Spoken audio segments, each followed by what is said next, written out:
Padre Dios, Padre Santo y Todopoderoso, el día de hoy nos presentamos ante ti, todos aquí completamente sedientos y hambrientos de tu presencia.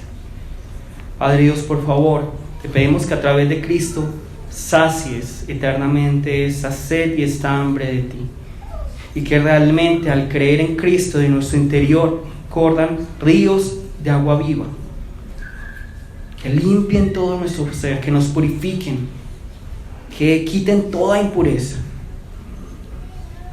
Que el día de hoy todos tomemos una decisión de vida. Te lo pedimos en el nombre de Jesús. Amén. Aunque todos somos de la misma raza, ¿cuál es la raza a la que todos compartimos? ¿Cuál es la raza que todos compartimos?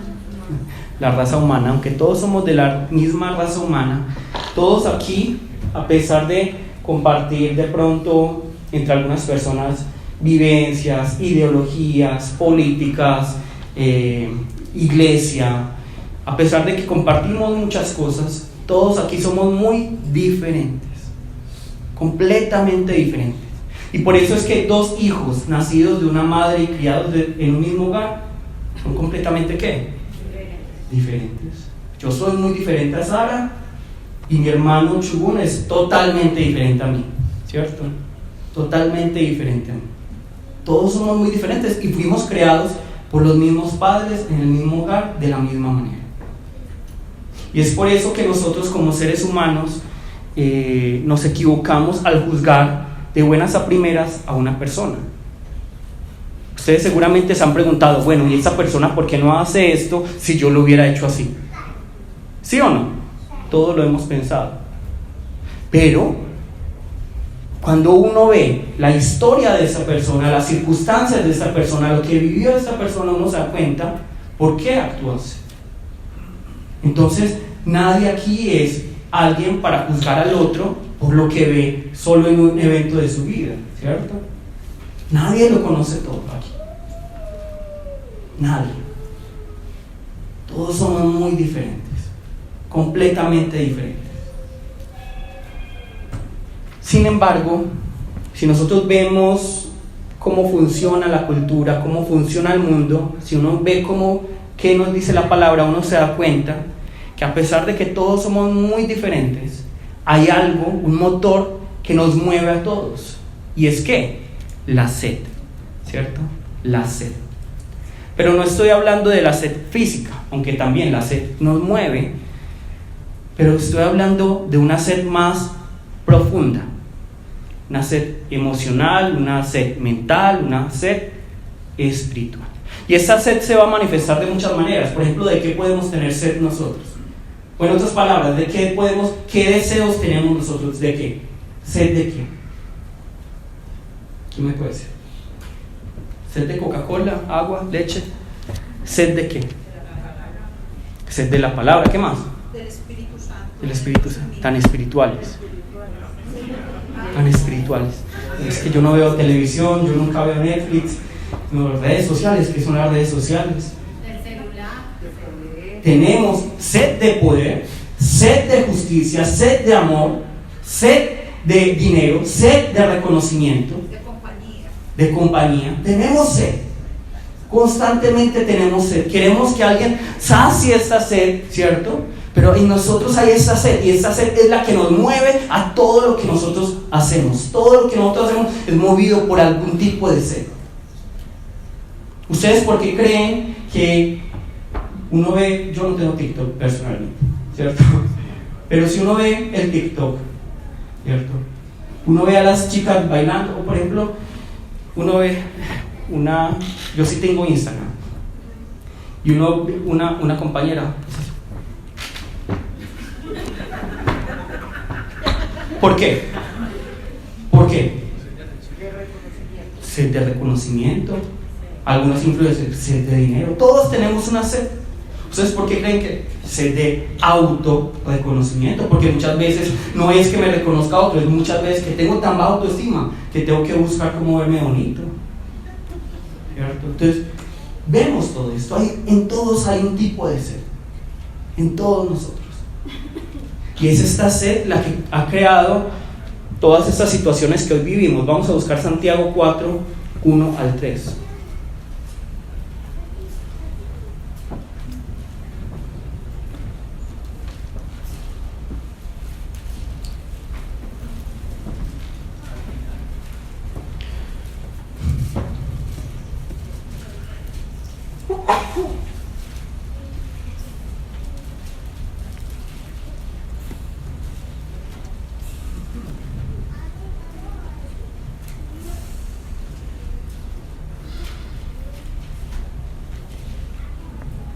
Que nos dice aquí en Santiago 4, 1 al 3.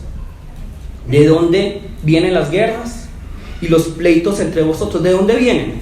¿Viene el partido político? ¿Viene acaso de una diferencia de clases, de sexos, de géneros? ¿Será que viene de eso? No. ¿Qué nos dice la palabra? Y tiene toda la razón. No es de vuestras pasiones, las cuales combaten en vuestros miembros. Codiciáis y no tenéis. Matáis y ardéis de envidia y no podéis alcanzar. Combatís y lucháis, pero no tenéis lo que deseáis, porque no pedís. Pedís y no recibís, porque pedís mal, para gastar en vuestros deleites. Entonces, si nosotros vemos, es la sed la que nos tiene hoy aquí. ¿Cómo se mantienen las redes sociales? Si el Facebook es gratis, si el Instagram es gratis, si el TikTok es gratis, ¿cómo se mantienen las redes sociales? Alimentando nuestra sed. Alimentando nuestra sed.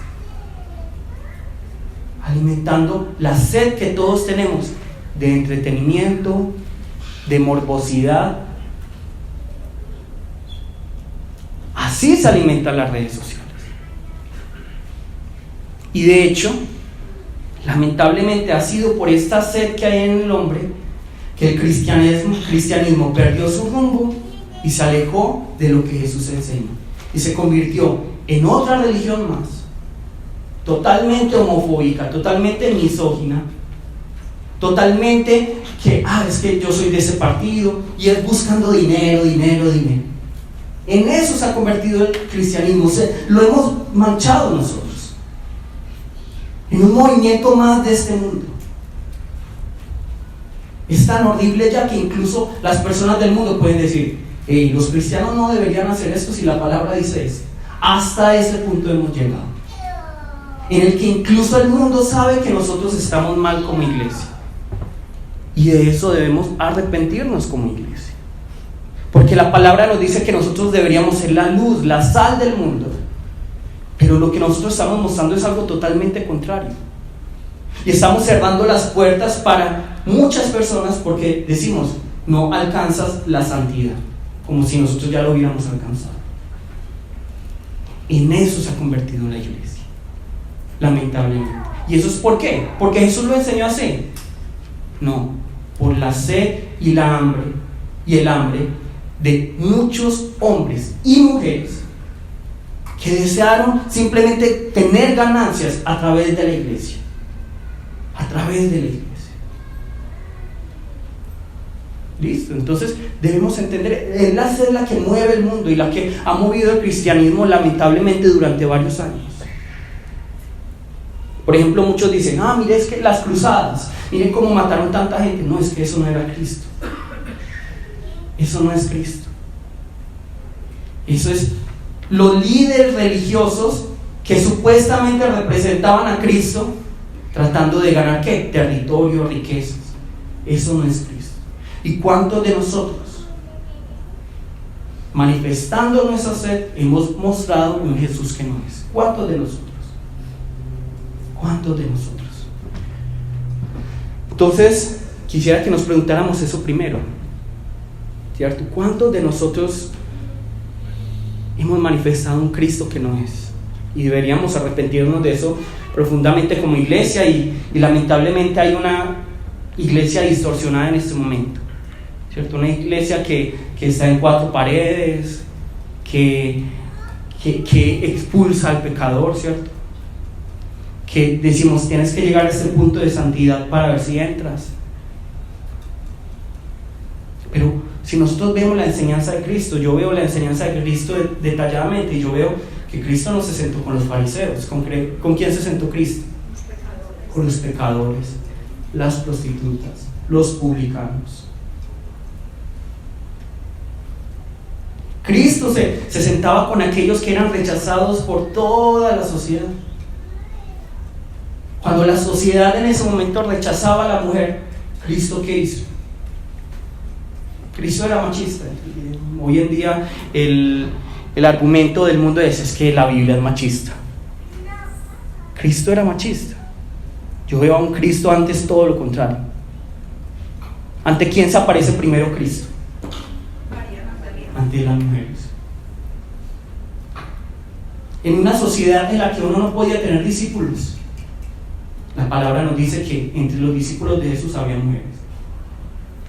Eso era revolucionario. Jesús tenía un profundo amor por la mujer.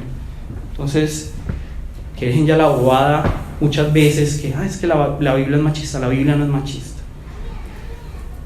Pero lo que nosotros hemos visto durante estos primeros capítulos de Juan es que tenemos la multitud, tenemos los líderes religiosos, tenemos los hermanos de Jesús, y cada uno tiene sed de algo, ¿cierto? Y por eso, ¿qué es lo que hacen con esta sed? Ellos toman esta sed y dicen: la palabra me habla de un Mesías que va a venir. A ese Mesías que va a venir va a saciar esta sed que yo tengo. Pero ¿será que ellos tienen una sed de lo espiritual, una sed de vida? ¿Ellos son conscientes de eso? No. ¿De qué tienen sed ellos? ¿De qué tienen sed la multitud, los líderes religiosos y los hermanos de Jesús? ¿De qué tienen sed? ¿Qué es lo que ellos anhelan en su mente? ¿Cómo se imaginan ellos al Mesías? Por ejemplo, los fariseos, ¿cómo se imaginan al Mesías? ¿Cómo es el Mesías que iba a venir? Un Mesías que hiciera cumplir la ley. Pero ¿cómo se les apareció Jesús? Como un Jesús que aparentemente no cumple la ley, que parece en contra de la ley. Ellos querían un rey.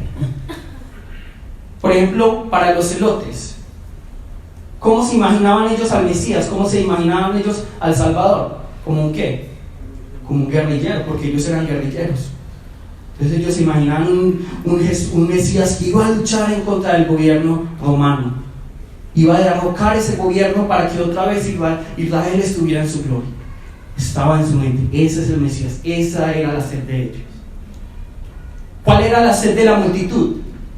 Que alguien llenara sus panzas, sus estómagos, dinero, plata, bienestar material. Eso era lo que ellos estaban esperando, la multitud. Y cuando nosotros vemos los hermanos de Cristo, ¿qué estaban esperando ellos? A un Mesías que fuera más lejano, no tan cercano. Porque, ¿cómo así que mi hermano es el Cristo? Si yo lo vi, no. Ellos querían un Mesías más allá, más, entre comillas, espiritual. Pero Jesús, ¿cómo lo sorprende? Siendo del común, estando entre ellos. Y por eso es que ellos se pegan una gran decepción. Ellos se llevan una gran decepción. La multitud, los líderes religiosos, los hermanos de Jesús, todos vieron a Jesús y pensaban: no, este no puede ser el Mesías. ¿Por qué? Porque no cumple mis requisitos, porque no está saciando mi sed, porque no se parece a lo que yo me imagino. Y de esta manera, ¿qué es lo que ocurrió? ¿Quién se acuerda en Juan 7 qué fiesta se está celebrando? ¿Quién se acuerda? Juan 7, ¿qué fiesta se está celebrando? Ahí dice grande el título, Juan 7:1. La fiesta de los tabernáculos. Se está celebrando la fiesta de los tabernáculos. ¿Y qué se celebra en la fiesta de los tabernáculos? La fidelidad de Dios entre nosotros, que estuvo con nosotros en el desierto. Y sin embargo, viene Jesús, viene Dios mismo a habitar entre ellos. ¿Y qué es lo que hacen? Lo desechan, lo ignoran, lo persiguen y lo quieren matar. Veamos lo que nos dice Juan 1:14. Juan 1:14.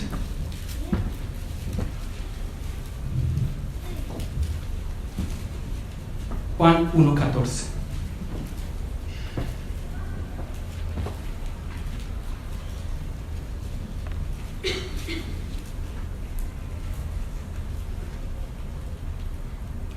Y aquel verbo fue hecho carne y ¿qué? Y habitó entre nosotros. Yo les había dicho que ese habitó entre nosotros en griego. La palabra en griego, cuando uno lo lee en griego, ¿qué significa? ¿Qué hizo qué? Que hizo morada entre nosotros, que puso un tabernáculo entre nosotros. Él habitó entre nosotros, es decir, ¿cómo es que? ¿Un kombucha? No. Cambuche. Un cambuche. Jesús hizo cambuche entre nosotros, para estar entre nosotros. Y eso es pero en el Antiguo Testamento Dios ya había hecho cambucha entre nosotros. Y por eso se celebra la fiesta de los tabernáculos. Dios habitó entre nosotros, Dios nos protegió.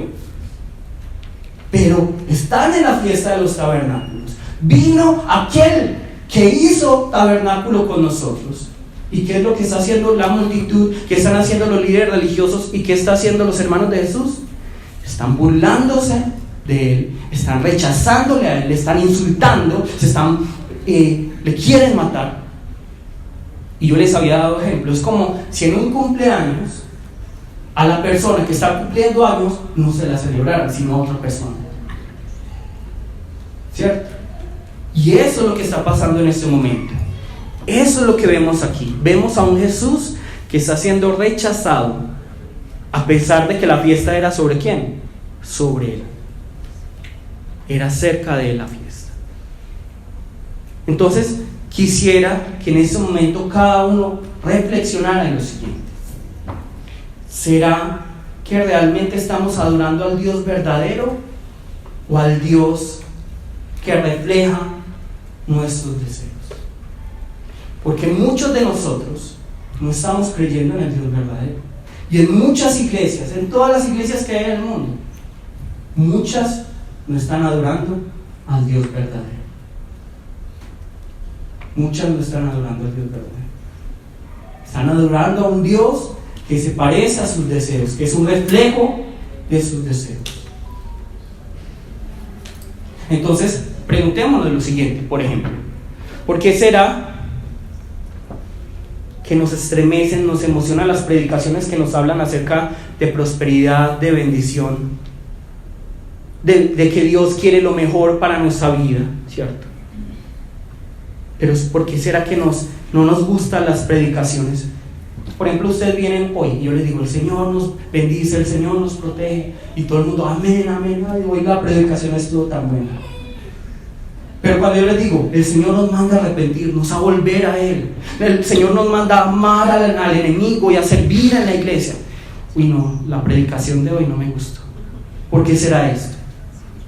¿Será que el problema es la predicación? ¿Será que el problema es la palabra? ¿O será que nosotros nos estamos imaginando un Dios completamente que no es? Y queremos un Dios que no es. Es que el Dios mío, mi Dios, es aquel que solo me bendice, me llena de dinero, me llena de cosas materiales, pero jamás me exige nada. ¿Por qué será que nos parece ridícula la idea de que uno no le ponga como padre límites a su hijo? Pero nos parece ridícula la idea de que Dios nos pone límites a nosotros. ¿Por qué será? ¿Por qué será que nos parece ridícula o mala la idea de que Dios nos dice: no es así, esto está mal? Un Dios que es justo. ¿Por qué no nos parece esto? ¿Por qué? Porque queremos el Dios, porque queremos padres que pongan límites, pero un Dios que nos dé rienda suelta a lo que queremos hacer. Un Dios que diga: no hay problema, peca todo lo que quieras, que igual yo te perdono y te amo. Que nos complace, que vive para nosotros. Nosotros queremos un Dios que está girando a nuestro alrededor, un Dios que nos sirve, un Dios que es nuestra cenicienta. ¿Cómo es que se llama? Esperancita, ¿cierto? Nuestra Esperancita es Esperancita, ¿cierto? Mira, te faltó darme dinero aquí. Esperancita, mira, es que aquí tengo el arriendo, y ya. Ese es el Dios que nosotros anhelamos. El Dios que solo nos complace, que nosotros somos su punto de gravedad, que nosotros realmente podemos hacer lo que queramos porque Él va a estar allí. Y esa es una gran equivocación, porque no es el Dios verdadero. Yo les pregunto, ¿qué es más importante? ¿La justicia o la misericordia? Para Dios. Las dos. Yo no puedo tener misericordia sin justicia y justicia sin misericordia. El amor tiene que ser justo y el amor tiene que ser misericordioso. Yo no puedo quitar, es que escala de valores, no. Amor de Cristo. El amor de Cristo. Tiene justicia y tiene misericordia. Listo, así como un padre. Imagínense un padre que es todo amoroso, haz todo lo que tú quieras, todo lo que... quieres meter te orinaste y quieres meter el tenedor en el tomacorrientes, dale. ¿Eso es un buen padre? No. Entonces, ¿por qué nos imaginamos a Dios así? Entonces vamos ahora a buscar Juan 7:37.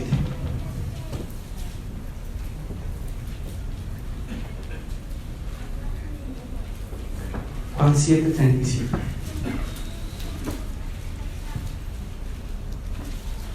Vamos a dejarlo ahí.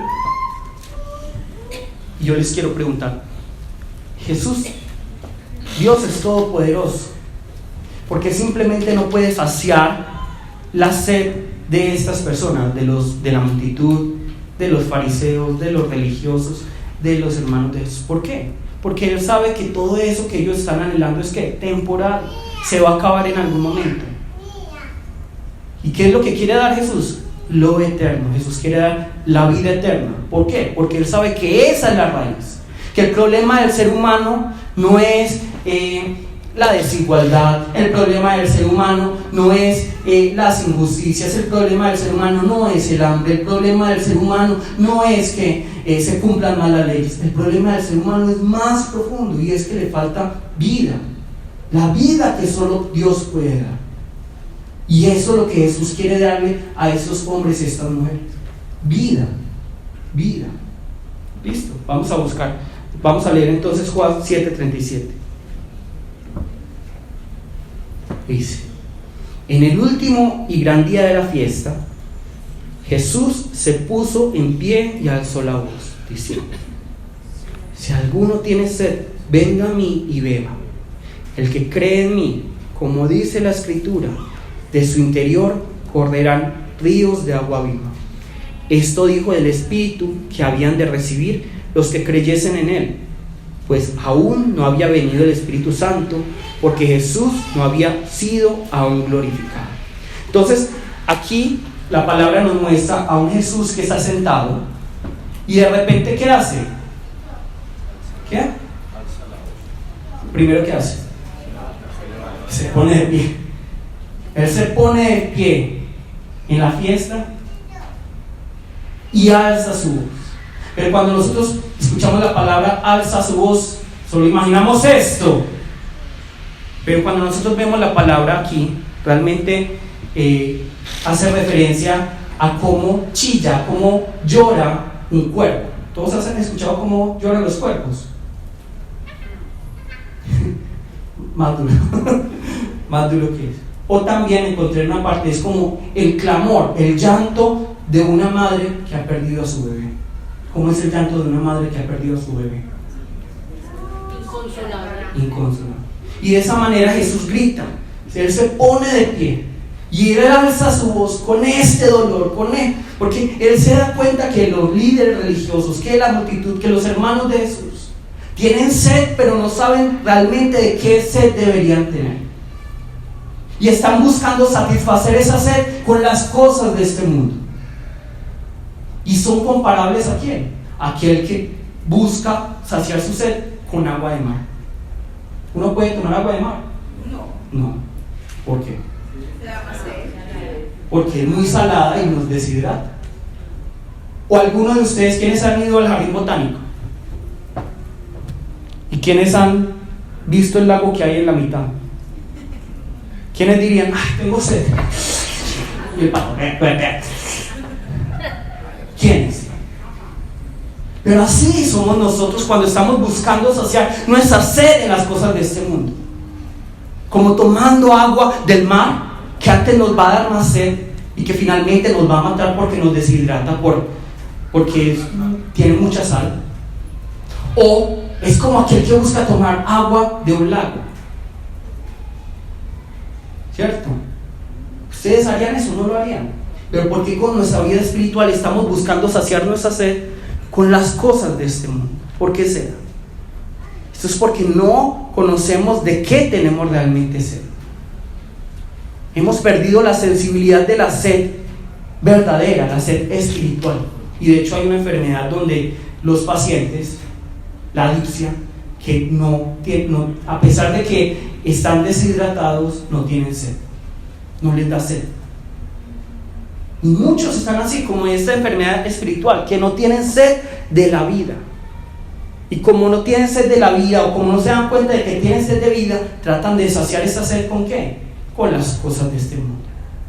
Con más dinero, con más comida, con más belleza, con pornografía, con violencia, con reconocimiento de las demás personas. Y finalmente, ¿encuentran satisfacción a todas estas cosas? No encuentran nunca la satisfacción. Siempre se quiere más y más y más y más. Yo he tenido la oportunidad en Corea, sushi verdadero. En esos días el Sushi Master, creo, ya, yo no sé si hubo. Sushi Master, eso no es nada. Es que Sushi Master, sushi juego de niños. Aquí no hay sushi bueno. Pero en Corea, cuando yo fui a Corea por primera vez, una digamos diácona me llevó a un restaurante súper caro de sushi. Uno come el atún, uno come el salmón y se derrite en la boca porque es fresco. Es que en Corea a nosotros nos gusta la comida fresca. No es con que pasaron tantas horas y no, yo quiero ese pez, el que está en ese momento nadando, el que me está viendo a mí, yo quiero ese pez. Bueno, lo cogen, lo matan y te lo entregan. Fresco, fresco, fresco. Muy rico, muy costoso. Muy costoso el sushi. Y me invitó esta diácona. Y yo, qué delicia, qué satisfacción. Pero finalmente, ¿dónde está esa satisfacción? Se quedó en un baño en Corea. Se quedó en un baño en Corea. Hasta ahí llegó la satisfacción. La satisfacción de este mundo no es eterna, es que temporal. Nosotros tratamos de saciar nuestra sed con bienes materiales. Es que si yo tengo dinero voy a ser feliz. ¿Cuánto dinero? ¿Cuánto dinero? Si cada vez hay más inflación, entonces yo necesito más dinero. Cada vez más.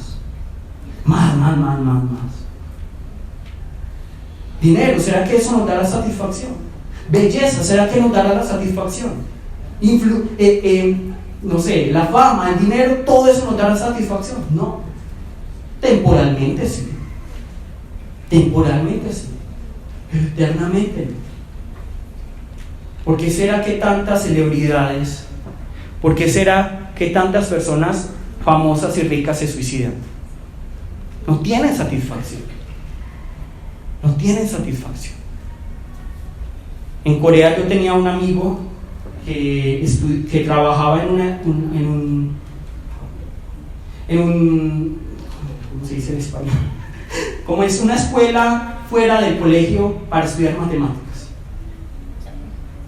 Y entonces los niños en Corea estudian hasta las 12 de la noche. Y es normal que los niños regresen a la casa tipo 1. Y él trabajaba en una escuela muy costosa, en uno de los mejores barrios de Corea. Y lo único que pensaban los niños es: me quiero morir. Y tenían toda la plata. Me quiero morir. ¿Será que el conocimiento, será que la riqueza, será que el reconocimiento, todo eso nos va a saciar esta sed de vida, esta sed? ¿Será que nosotros queramos vivir más? No. Eso no va a saciar. Siempre vamos a querer más.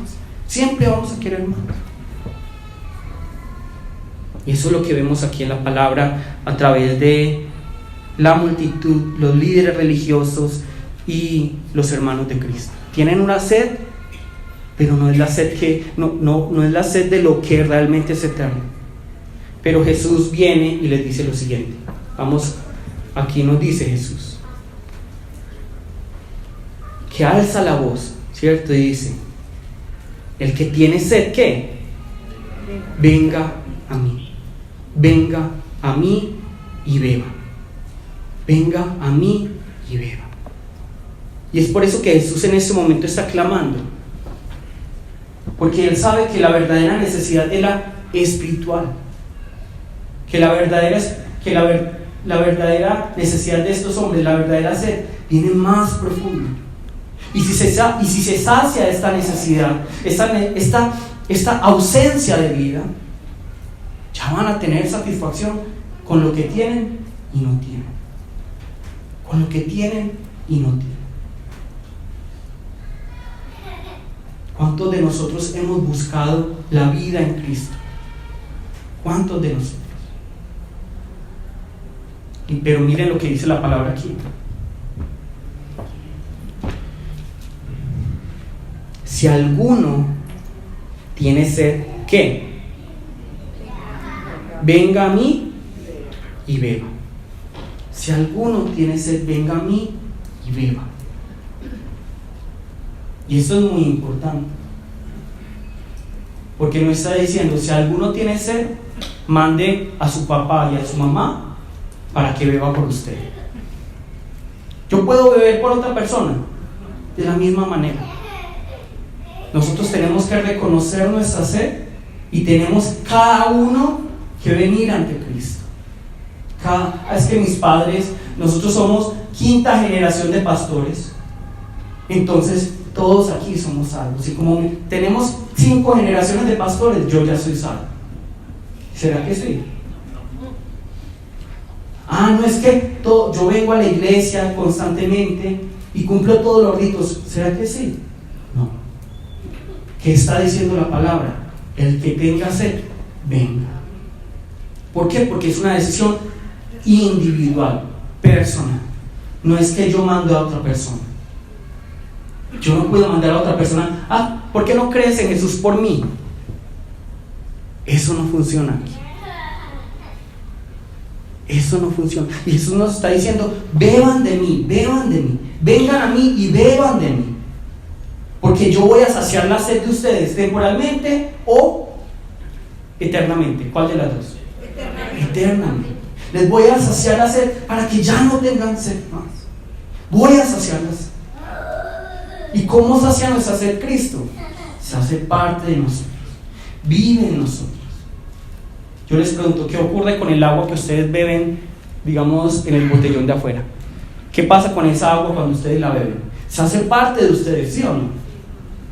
De la misma manera, cuando nosotros tomamos de Cristo, ¿qué pasa? Cristo se hace parte de nosotros. Entonces, toda su vida, toda su justicia, todo su amor, todas las herencias que Él tiene, todo el poder, lo tenemos de Él. Nosotros no podemos: es que Cristo es poderoso y nosotros no somos poderosos ya. No, nosotros somos poderosos porque ¿qué? Porque Cristo ya habita en nosotros. Nosotros somos justificados porque Cristo habita en nosotros. Nosotros tenemos la misericordia del Padre porque Cristo habita en nosotros. Nosotros tenemos el amor del Padre porque Cristo habita en nosotros, porque hemos bebido de Él. Entonces la invitación de Cristo, como un llanto de una madre que ha perdido a su hijo, es: beban rápido de mí, vengan a mí, beban de mí, para que tengan vida, porque eso es lo único que va a saciar la sed. Lo único que sacia la sed es ¿quién? Cristo. La verdadera sed. Si quieren, vayan y busquen y durante una semana descarrilen, hagan todo lo que quieran hacer, busquen satisfacción en el mundo y se van a dar cuenta que llega un momento, al principio, sí, el licor, las mujeres, el entretenimiento, pero llega un momento en el que uno se agota y se cansa. Salomón dice en Eclesiastés: yo le di rienda suelta a todas mis pasiones y deseos, y al final me di cuenta que ¿qué? Que todo es ¿qué? Vanidad. Pero ¿qué es lo que realmente llena al ser humano? La vida de Cristo. La vida de Cristo. Y por eso Cristo nos dice: beban rápido de mí, porque yo voy a ser el que sacie esa sed que ustedes tienen. ¿Cuántos de ustedes están sedientos el día de hoy? ¿Cuántos de ustedes han buscado por aquí, por allá y no han encontrado cómo saciar esa sed? Hay algo como que algunos le dicen el vacío, algunos le dicen sed. Todos tenemos como algo. Si alguno siente eso, venga a Cristo. Venga a Cristo y beba de Él. Beba de Él. Pero tiene que venir a Cristo. Hay que venir a Cristo. ¿Quién se acuerda sobre qué trata la ciudad de refugio? ¿Sobre qué trata la ciudad de refugio? ¿Alguien se acuerda? Podían ir a correr las personas que eran que habían cometido una falta. Entonces, ¿qué hacían ellos para que no los mataran? Salir corriendo hacia la ciudad de refugio. ¿Será que Dios así? No. Ellos tenían que esforzarse y correr hasta la ciudad de refugio. De la misma manera, todos nosotros deberíamos correr hacia Cristo y beber de Cristo. ¿Por qué será, yo les pregunto, que si estamos enfermos vamos inmediatamente donde el médico, pero cuando estamos secos antes nos alejamos más de Cristo? Es que yo no siento hoy a Cristo. ¿Por qué será? ¿Por qué será si estamos, es que yo pequé, entonces no me voy a acercar a Cristo? ¿Por qué? Cuando uno ve en medicina, digamos casos clínicos, uno se pregunta: ¿por qué será que este paciente dejó que creciera tanto el tumor? Uno se pregunta. Y aquí un tumor acá gigante, ¿cierto? No se habrá preguntado: ¿será esto es un tumor? Pero es porque, ay no, qué pena, que es que luego me van a ver afuera y el médico ¿qué dirá? No, uno tiene que ir donde el médico. De la misma manera, si nosotros estamos secos, si tenemos sed, si hay muerte en nosotros, si hay pecado, ¿dónde deberíamos ir? A Cristo. Y beber de Él, porque en Él está la vida. ¿La enfermedad qué es? Ausencia de vida. ¿Qué es el pecado? Ausencia de vida. ¿Por qué somos llevados por nuestras pasiones, por los movimientos de este mundo? Por la ausencia de vida. Hay ausencia de vida. En estos días, porque a mí me gusta ser muy central, y les confieso, me puse a leer un libro feminista, la historia del feminismo, y comprendí muchas cosas. Bueno, en estas cosas tienen razón. La historia del feminismo. ¿Por qué? Porque uno no puede juzgar un movimiento o algo sin leer acerca de él. Y me puse a leer un libro súper famoso acerca de la historia y el origen del feminismo. Y dije, sí, tienen toda la razón en muchas cosas, pero les falta algo. Les falta algo más profundo. Porque en estos libros del origen del feminismo dicen: no, es que el hombre se aprovechó de la mujer y el hombre es malo, el patriarcado. Pero entonces, si hubiera sido contrario, ¿será que el mundo hubiera sido mucho mejor? Pensamos así. Si las mujeres fueran las que dominaran, tendríamos paz mundial. Pensamos así. ¿Será que realmente el problema es que el hombre dominó durante la historia? Que es una realidad. ¿Será que ese es el problema verdadero? ¿Será que las guerras comienzan realmente desde el hombre? No, eso comienza más profundo. Más profundo. Mucho más profundo. Y eso sí, como cristianos nosotros debemos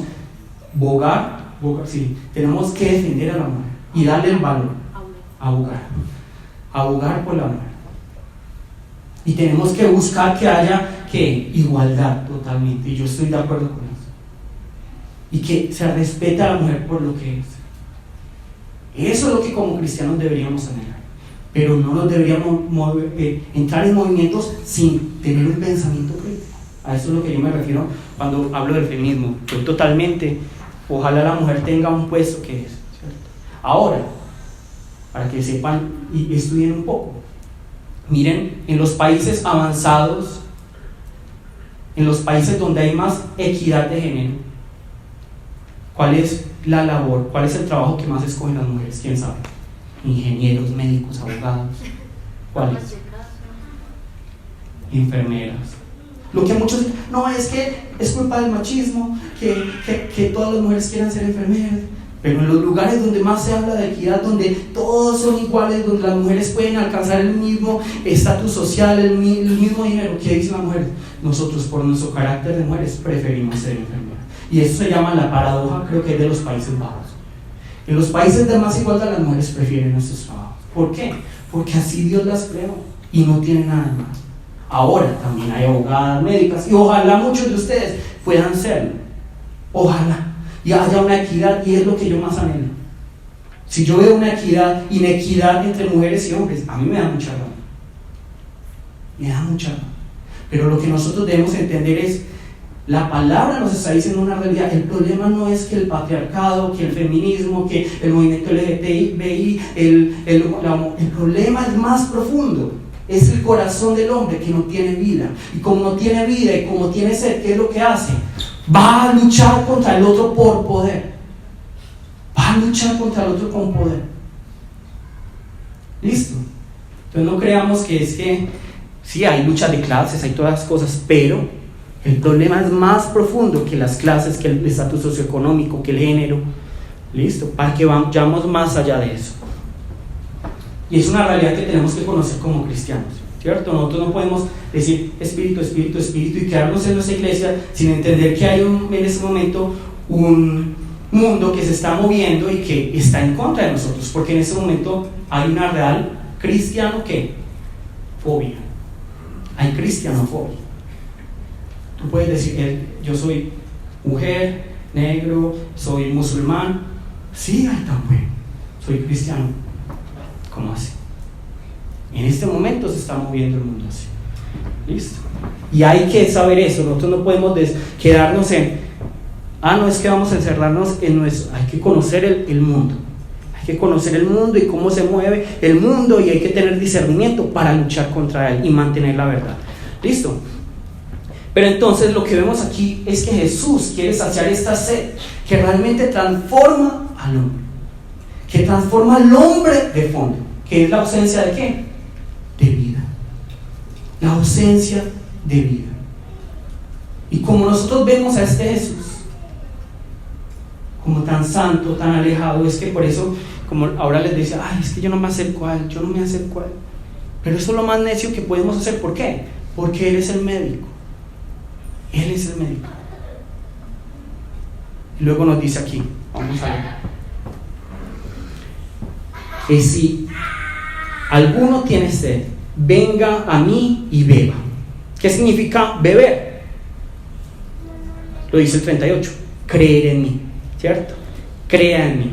Entonces, si yo tengo sed, si yo soy hoy consciente, es que mi espíritu tiene sed, ¿qué debo hacer? Venir ante Dios, venir ante Cristo y beber de Él. ¿Qué significa beber de Él? Creer en Él. Creer en Él. Y lo que debemos entender es que la fe tiene consecuencias. La fe tiene consecuencias. Yo estaba pensando en esto. Nosotros pensamos como que la fe es algo como etéreo, algo que está por allá. No, pero la fe tiene consecuencias. La fe se manifiesta. ¿Y cómo se manifiesta? Nos dice aquí. El que cree en mí, ¿qué dice? ¿Cómo dice la Escritura? De su interior, ¿qué? Correrán ríos de agua viva. Ríos de agua viva. Y eso es lo bonito de la palabra y de la realidad espiritual. Ríos de agua viva. ¿Y a quién se refiere estos ríos de agua viva? ¿A quién?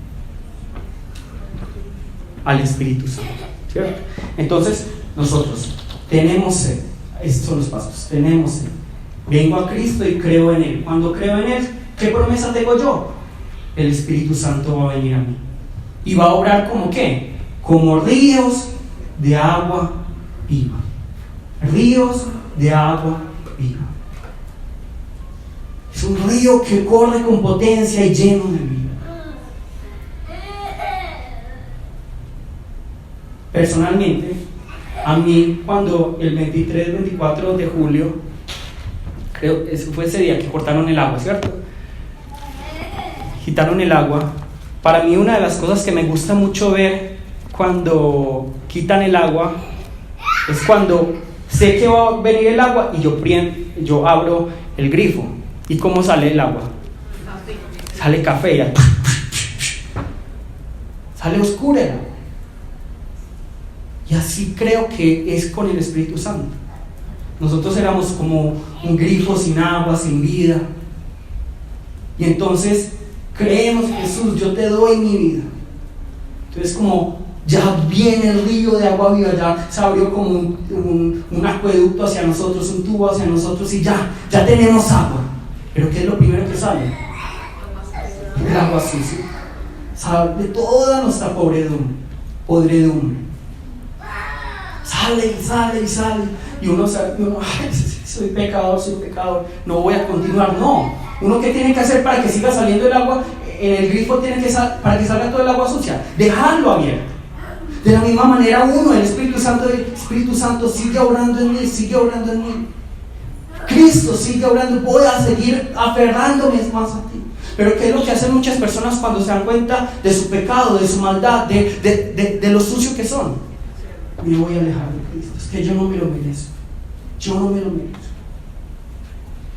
En estos días yo estaba haciendo una ensalada y yo prendí el grifo y salía limpio y luego sucio y luego limpio. Entonces en ese momento yo dije, este grifo ya no lo voy a usar más. ¿Ustedes creen que yo dije eso? Voy a cambiar de casa porque este grifo no me sirve. No, ¿qué hice yo? Abrir más el grifo. ¿Para qué? Para que limpiara toda la tubería. De la misma manera, ¿qué debemos hacer? Aferrarnos más. Pequé, no es que me voy a alejar de Cristo. Es que me di cuenta de mi maldad, es que yo no soy suficiente. No, antes, ¿qué debo hacer? Pegarme más a Cristo. Pegarme más, beber más de Él. Es que yo no soy suficiente, es que yo he pecado. Eso es ilógico, es como el médico, como el paciente que dice, no, es que qué pena que el doctor se dé cuenta que yo tengo un cáncer. ¿Alguno ha pensado en eso? Es que qué pena que el doctor se dé cuenta que yo estoy enfermo. Pero así somos nosotros. No, es que yo me voy a alejar del Señor porque yo no me lo merezco, porque es que yo no soy suficiente, porque pequé. Pero antes nos deberíamos aferrar más. ¿Para qué? Para que esos ríos de agua viva, ¿qué? Limpien todo nuestro ser. Y por eso a mí me parece tan ilógico que haya personas que me digan, ministro, ¿usted por qué está con personas pecadoras? Primero que todo, porque yo soy pecador. Y segundo, porque para eso es la iglesia, para los pecadores, para que todos nosotros abramos el grifo del río de agua de Dios y que seamos purificados. Yo ya les había hablado de eso. Vamos a buscar Marcos 11.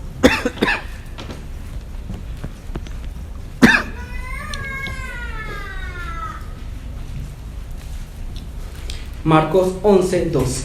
Marcos 11:12, sí.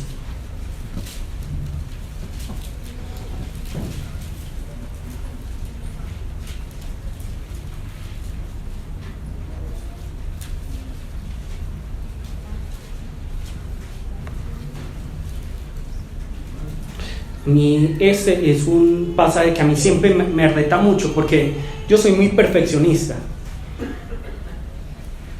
y por eso tiendo a procrastinar muchas cosas, porque yo digo, todavía no es el tiempo, todavía no estoy preparado.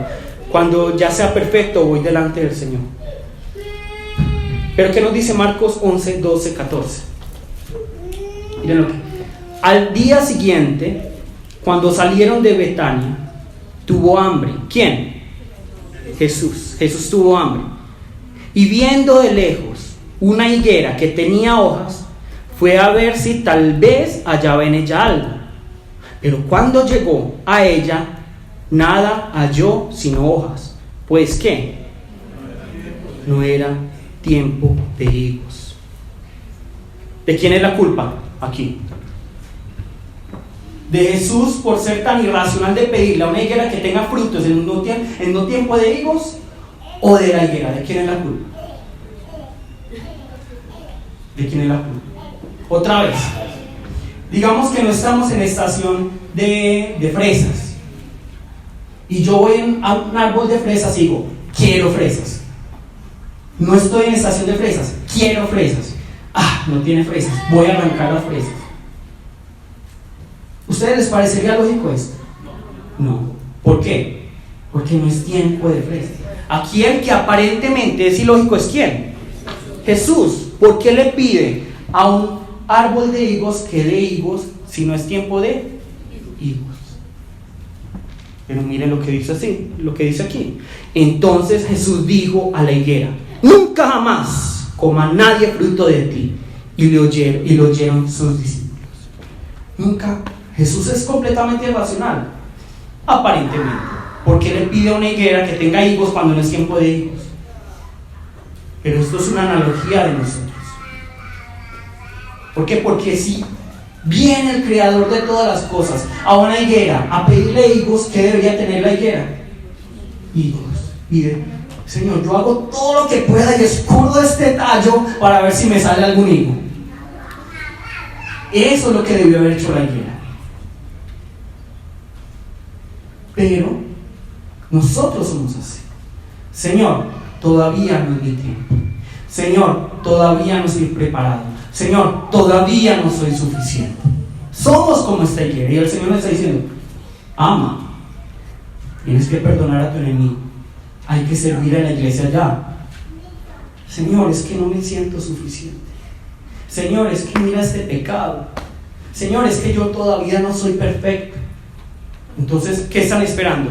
A que el Señor diga: bueno, entonces esperemos otro ratico más. O a que el Señor diga: nunca jamás coma nadie fruto de ti. ¿Qué estamos esperando?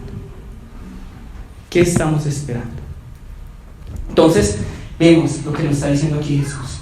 Jesús nos está diciendo: ¿tienen sed? Vengan a mí, beban de mí y sácienlas. Y cuando ustedes hacen la sed, van no a tener como agua de un botellón que se acaba y tienen que venir un botellón. No, beben de mí y ¿qué? Ya no tienen sed. ¿Por qué? Porque ya el Espíritu Santo está en ustedes. Dios está viviendo en ustedes. Dios está morando en ustedes, obrando constantemente, obrando y manifestándose en ustedes. Y lo que vemos ahora es a través de ustedes, a través de nosotros, a través de nosotros. No es solo que Dios sacie nuestra sed, sino que nosotros mismos nos convertimos como en esta extensión del reino de los cielos para transportar agua de vida ¿a quién? A las demás personas. Nos hemos convertido en ríos de agua viva que pueden llevar la vida a otras personas. Y ese es nuestro llamado. Ese es nuestro llamado. Yo hoy quiero retarlos a cada uno de ustedes a que volvamos a Cristo. Si ustedes quieren morir, recibir maldición como la higuera, quédense como están y digan: no, cuando sea suficiente, cuando tenga la edad, cuando ya haya solucionado este pecado, cuando solucione las cosas con mi familia, cuando ya esté yo preparado mental, psicológicamente, materialmente, cuando yo ya tenga tiempo, ahí le voy a producir fruto al Señor. Los que quieran seguir esperando, esperen. Pero los que realmente quieran la vida, los que realmente quieran dar vida, yo los invito a que se aferren al Señor a pesar de todo. Que se aferren al Señor. Señor, yo de ti no me aparto. Uno de los entrenamientos de oración, no se desconcentren por los gritos de los niños ni los llantos. Pero ¿por qué no los meten en otra habitación? Imagínense cuando Jesús predicaba: se me llevan a los niños a otra parte. No, los niños también tienen que escuchar, hay que tener paciencia. Pero bueno, entonces cuando nosotros vemos los llantos, el río de agua viva corriendo en nosotros, tenemos que impactar la vida de los demás. Vamos impactando la vida de las demás personas. Hay un error en el cristianismo. ¿Cuál es el error del cristianismo? Que nosotros pensamos que cuando entramos en Cristo nos deshumanizamos, porque nos volvemos más que espirituales. Yo ya estoy en otro nivel. Pero la verdad es que cuando Cristo viene a nuestra vida, ¿qué es lo que ocurre? Nos volvemos incluso más que humanos. ¿Por qué? Porque eso es lo que Dios hizo a imagen y semejanza de Él. Nos hizo más humanos. Nosotros creemos que, bueno, como yo ya estoy en otro piso, entonces los humanos son simples mortales. No, cuando estamos en Cristo realmente tomamos la forma de lo que es realmente un humano. ¿Y qué es un humano? Alguien que ama, alguien que tiene misericordia, alguien que sirve, alguien que está allí para el prójimo, alguien generoso. Eso es un ser humano, el ser humano que el Señor quiere restaurar. ¿Listo? Y eso solo lo logra ¿quién? El Espíritu Santo. Y por último, ya que nos hemos extendido un poco, cuando nosotros bebemos de Cristo, la sed de ¿quién es saciada? Nuestra. Pero también cuando nuestra sed es saciada, es impactada la vida ¿de quién? De los otros, ¿cierto? Y lo último que podemos ver aquí, y me parece muy bonito, es cuando el Espíritu Santo habita en nosotros, podemos tener la confianza de que todo es según el tiempo del Señor, de que todo es según la hora del Señor, de que nosotros vamos en esos rieles del Señor, de que podemos estar tranquilos y en paz. En esta semana a Sara y a mí nos ocurrió tantas cosas y a todos nos ha pasado que un problema, ¿qué pasa? Se queda solito. Me dice, ay, estoy tan solito. ¡Problema! Y se pega. Y, ay, pero es que dos no me parece. ¡Problema! Y viene otro. Y se juntan. Cuando viene un problema, se juntan los problemas, ¿sí o no? Pero Sara y yo decíamos, pero gracias al Señor, porque nosotros estamos confiados que todo es según su misericordia y su fidelidad. En otro momento seguramente nos hubiéramos arrancado los pelos de la cabeza. Tenemos confianza en la fidelidad del Señor. ¿Por qué? Porque sabemos que Él es quien nos cuida, Él es quien nos protege, si estamos en Él, si hemos bebido de Él, si el Espíritu Santo habita en nosotros. Y eso es lo que vemos con Jesús. Miren, aquí antecitos, vamos Juan 7:32, y eso ya sería como para concluir. Juan 7:32.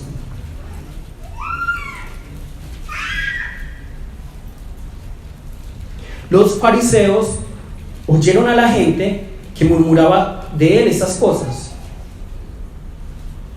y los principales sacerdotes y los fariseos enviaron ¿qué? Alguaciles para que le prendiesen, ¿cierto? La palabra nos dice que estos líderes religiosos estaban tan enojados que le enviaron la policía a Jesús. Llévenlo a la cárcel. Y si Jesús fuera de este mundo, ¿qué hubiera ocurrido? Lo llevan a la cárcel. Pero ¿qué nos dice aquí la palabra? Como no era la hora, no pudieron. Y miren la excusa de los alguaciles. 44.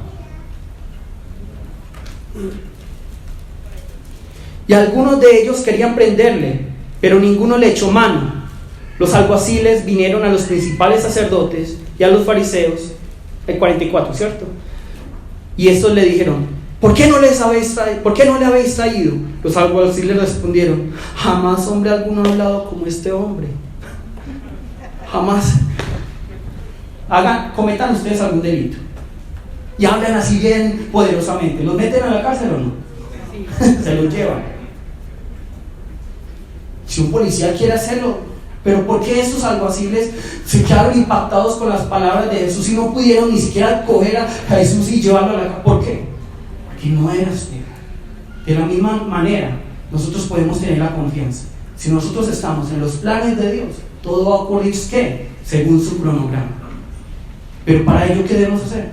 Beber de Cristo y ser llenos del Espíritu Santo. ¿Quiénes deben beber de Cristo? Los santos, los purificados, los perfectos. No, los pecadores, los que tienen sed. Vamos en este momento a orar, cada uno de nosotros. Vamos a orar y vamos a pedir al Señor que sacie nuestra sed. Vamos a venir ante Él y vamos a arrepentirnos, pero vengan ante Él. Yo los invito a que en este momento, a que en este tiempo, cada uno se tome ese momento para decir, Cristo, sí, yo te necesito. Listo, vamos a llamar el nombre de nuestro Señor y vamos a orar. Jesús,